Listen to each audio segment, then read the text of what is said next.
नमस्कार मेरे प्यारे भाइयों और बहनों, मैं अरविंद द क्राइम डायरी के नए एपिसोड में आप सभी लोगों का हार्दिक स्वागत करता हूं। कहानी में आगे बढ़ने से पहले कृपया द क्राइम डायरी चैनल को सब्सक्राइब कर बेल आइकन जरूर दबा लें ताकि मेरे हर वीडियो का नोटिफिकेशन आपको मिलता रहे। तो चलिए आज की कहानी शुरू करते हैं। आज की इस बेरहम दुनिया में ऐसा कोई रिश्ता नहीं बचा जो शर्मसार नहीं हुआ। हर किसी पर इतना विश्वास करना एक दिन भारी पड़ ही जाता है। आज की कहानी में भी कुछ ऐसा ही होता है और कातिल के बारे में जानकर आप हिल जाएंगे, तो आखिर तक बने रहें। पार नामक नदी के पास से सुबह के समय गुजर रहे लोगों की नजर नदी के किनारे खड़ी एक कार पर पड़ी। सुनसान जगह पर लावारिस हालत में कार खड़ी होने पर लोगों को अजीब सा लगा। कार के आसपास भी कोई दिखाई नहीं दिया। उत्सुकतावश जब लोग कार के पास पहुंचे तो उनकी आंखें फटी रह गईं। कार की पिछली सीट पर एक महिला की लाश पड़ी थी। लाश देखते ही लोगों द्वारा पुलिस को फोन कर कार में लाश पड़ी होने की जानकारी दी गई। सूचना मिलते ही गुजरात के जिला वलसाड़ के थाना पारदी की पुलिस घटना स्थल पर पहुंच गई। यह नदी गुजरात के वलसाड़ शहर के पारदी इलाके में स्थित है। यह बात 28 अगस्त 2022 की है। पुलिस ने घटना स्थल पर पहुंचकर निरीक्षण किया। कार और महिला की लाश की हालत देखकर पुलिस को यह समझते देर नहीं लगी कि मामला हत्या का है। उसके गले पर निशान देखने से ऐसा लग रहा था कि महिला की गला दबाकर हत्या की गई है। उसकी चप्पलें ड्राइविंग सीट के नीचे पड़ी थीं, जबकि लाश कार की पिछली सीट पर जिस हालत में थी उससे लग रहा था कि महिला को जबरन खींचकर पिछली सीट पर लिटाकर उसका गला दबाया गया है। महिला के शरीर पर चोट का कोई निशान नहीं था। उसके कपड़े भी अस्त व्यस्त नहीं थे और अपना बचाव करने के भी कोई सबूत दिखाई नहीं दे रहे थे। इतना जरूर था कि महिला की ब्लू कलर की मारुति ब्लेन कार की चाबी, उसका मोबाइल और अन्य सामान गायब था। पुलिस यह नहीं समझ पा रही थी कि जब महिला का गला दबाया गया तब उसने हथियारों से संघर्ष क्यों नहीं किया। हथियारों का पता लगाने के लिए सबसे पहले मरने वाली महिला की शिनाख्त होनी जरूरी थी। तब कार के नंबर से कार मालिक का पता करने का प्रयास किया गया। वहीं पुलिस ने ऐसी किसी महिला की गुमशुदगी के संबंध में भी पता करना शुरू किया। संयोग से बीती 27 अगस्त की शाम को ही वलसाड़ी बलसारा ने थाने में अपनी पत्नी और प्रसिद्ध गरबा सिंगर वैशाली बलसारा की गुमशुदगी दर्ज कराई थी। इस पर पुलिस ने हरेश बलसारा से संपर्क किया। अपनी कार और पत्नी की लाश को देखते ही हरेश फूट फूट कर रोने लगा। उसने बताया कि लाश उसकी पत्नी वैशाली बलसारा की है। हरेश ने पुलिस को बताया कि उसकी 34 वर्षीय पत्नी वैशाली बलसारा 27 अगस्त 2022 की शाम को किसी से मिलने की बात कहकर अकेली निकली थी। देर शाम जब वह लौटकर नहीं आई और ना उसका कोई फोन आया, तब उसे फोन किया, लेकिन उसका मोबाइल फोन स्विच्ड ऑफ था। काफी देर तक जब फोन नहीं मिला तो वह घबरा गया। उसने पत्नी के बारे में परिचितों से पूछताछ के साथ ही स्वयं भी तलाश की, लेकिन हर ओर से निराशा मिलने के बाद उसने थाने में गुमशुदगी दर्ज कराई थी। लाश की शिनाख्त हो जाने पर पुलिस ने मौके की कार्रवाई निपटाने के बाद पोस्टमार्टम के लिए वैशाली का शव सूरत भेज दिया।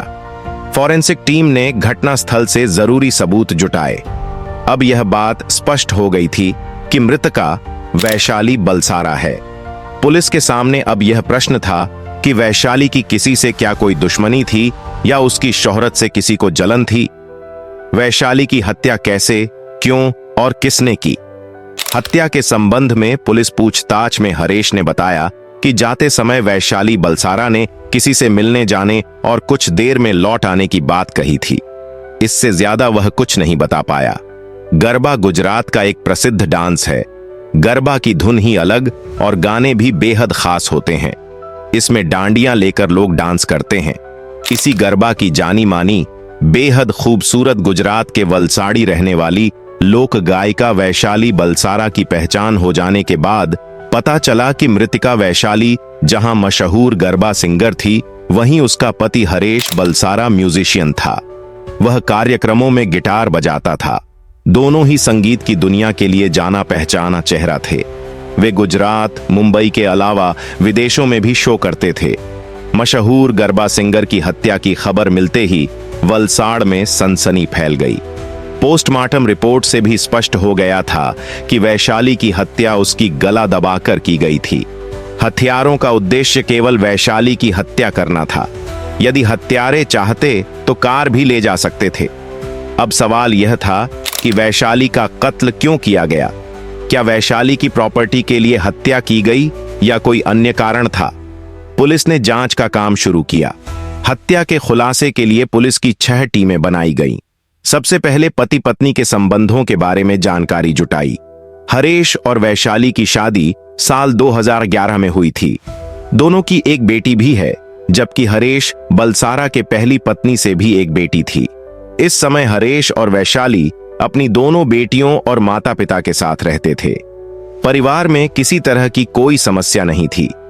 पुलिस को इस बात का यकीन हो गया था कि मृतिका का पति हरेश पुलिस से झूठ नहीं बोल रहा और न कोई बात छिपा रहा है।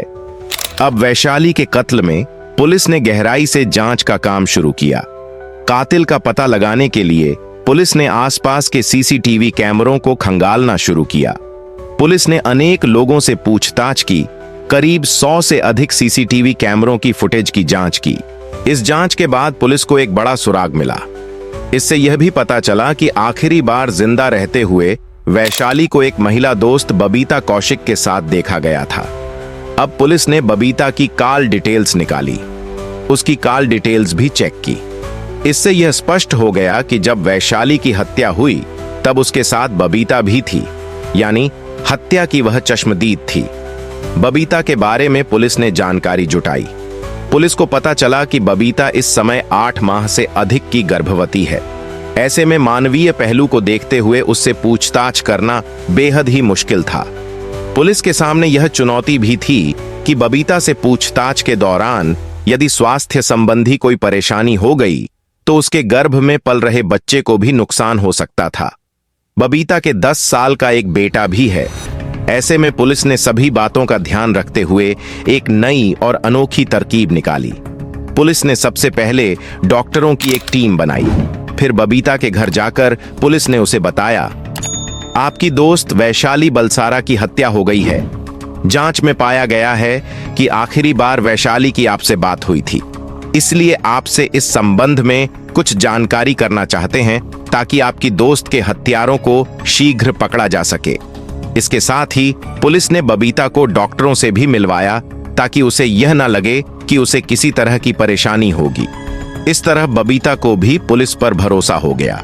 बबीता के पूरी तरह आश्वस्त हो जाने के बाद पुलिस ने पूछा, आखिरी बार जब आप वैशाली से मिली तो आपको कोई संदिग्ध नजर आया था?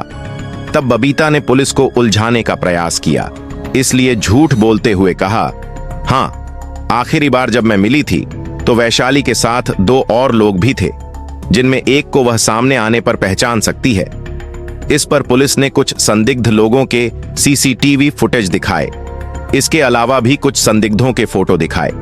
यह फोटो उन लोगों के थे जिनका वैशाली मर्डर केस से दूर दूर तक कोई लेना देना नहीं था, लेकिन पुलिस के इस जाल में बबीता फंस गई। उसने उन दिखाए हुए फोटो में से एक को पहचान लिया। फिर पूरे यकीन के साथ पुलिस को बताया कि यही वह संदिग्ध व्यक्ति था जिसे आप आखिरी बार वैशाली के साथ उसने देखा था। इस प्रकार पुलिस का शक यकीन में बदल गया कि बबीता झूठ बोल रही है और वैशाली के कत्ल में बबीता का ही हाथ है। इसके बाद महिला पुलिसकर्मियों ने समझाते हुए उससे गहराई से पूछताछ की। तब रहस्यों में लिपटी गरबा सिंगर वैशाली के कत्ल की कहानी उजागर हुई। जुर्म करने के बाद हर अपराधी झूठ बोलता है, लेकिन पुलिस ने ही जब कातिल से झूठ बोलकर उसे अपने बुने हुए जाल में फंसा लिया तो कातिल ने कत्ल की पूरी सच्चाई उगल दी। असल में मर्डर की यह पूरी कहानी 2 लाख रुपए से शुरू होती है। बबीता और वैशाली दोनों दोस्त थीं। उनकी दोस्ती 2 साल पुरानी ही थी। वैशाली से बबीता ने ब्याज पर कई बार में 2 लाख रुपए उधार लिए थे, लेकिन अब बबीता उधार किए गए रुपयों को लौटा नहीं पा रही थी, जबकि वैशाली अपने पैसों के लिए बार बार उससे तकादा कर रही थी। घटना से 1 सप्ताह पहले भी वैशाली ने पैसे लौटाने के लिए बबीता पर दबाव बनाया था। इस पर परेशान होकर बबीता ने फेस टू फेस और बंद पड़ी हीरे की फैक्ट्री के पास आने के लिए कहा। चालाकी दिखाते हुए बबीता खुद उस दिन अपनी कार के बजाय स्कूटी लेकर घर से निकली। उसने अपनी स्कूटी फैक्ट्री से करीब 2 किलोमीटर दूर ही खड़ी कर दी। इसके बाद ऑटो लेकर वह उस जगह पहुंची जहां उसने वैशाली को रुपए लेने के लिए बुलाया था। यहां पहले से ही बबीता के बुलाए सुपारी किलर छिपे हुए थे। बबीता हथियारों के साथ वैशाली का बेसब्री से इंतजार कर रही थी। बबीता को देखकर वैशाली ने कार को बबीता के पास रोका। कार रुकते ही बबीता और उसका एक साथी कार में बैठ गए। कार में बैठे बैठे ही बबीता ने वैशाली से कहा, बहन, पूरे रुपए का इंतजाम तो अभी नहीं हो पाया है, केवल 8 लाख रुपए ही लाई हूं, शेष रुपए भी जल्दी ही दे दूंगी। बबीता अपने रुपए एक बैग में लेकर आई थी। उसने वैशाली को बताया कि वह अपने साथ भाई को लाई है। उसने रुपयों का बैग वैशाली को थमा दिए हुए कहा, गिन लो, पूरे 8 लाख रुपए हैं। इसी के साथ बबीता ड्राइविंग सीट के बगल में, जबकि उसका कथित भाई पीछे की सीट पर बैठ गए, जबकि एक साथी पहरेदारी करता रहा। इसी बीच पीछे बैठे सुपारी किलर ने वैशाली की नाक पर क्लोरोफॉर्म लगा रुमाल रख दिया, जिससे वह बेहोश हो गई। फिर बेहोश वैशाली का अंगोछा, जिससे उसकी मौत हो गई। इसके बाद अपने साथी की मदद से उसकी लाश को कार की पिछली सीट पर लिटा दिया, ताकि देखने वालों को लगे कि तबीयत खराब होने से वैशाली की मौत हो गई है। फिर बबीता ने वे 8 लाख रुपए दोनों बदमाशों को दे दिए। हत्या करने के बाद वे सभी लोग वहां से चले गए। वैशाली बलसारा के पति हरेश को इस बात की जानकारी नहीं थी कि उसकी पत्नी ने अपनी महिला दोस्त बबीता को 2 लाख रुपए उधार दिए थे। वैशाली ने अपने पति को बिना बताए बबीता को रुपए दिए थे। इसके चलते वह कहां और क्यों जा रही है, यह बात उस दिन अपने पति से छिपाई, जो उसकी हत्या का कारण बनी। बबीता से हुई पूछताछ में कई राज परत दर परत खुलते चले गए।